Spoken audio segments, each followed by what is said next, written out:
এক পুরনো দিনের আয়নায় এক অভিশাপ ছিল। যে তার সামনে দাঁড়াতো তার জীবনে ভয়াবহ কিছু ঘটতে শুরু করত। একসময় এক দম্পতি সেই আয়নাটা কেনে এবং তারপরে তাদের জীবনে একের পর এক অঘটন ঘটতে থাকে। প্রথমে ছোটখাটো জিনিস হারানো, তারপর রাতে অদ্ভুত শব্দ শোনা।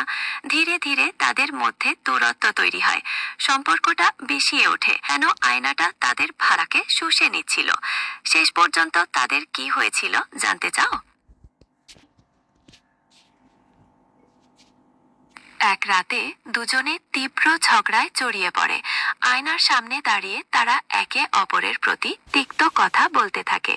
হঠাৎ আয়নাটা দপ করে জ্বলে ওঠে এবং এক ভয়ঙ্কর কালো ধোঁয়া ঘরটাকে ঢেকে ফেলে।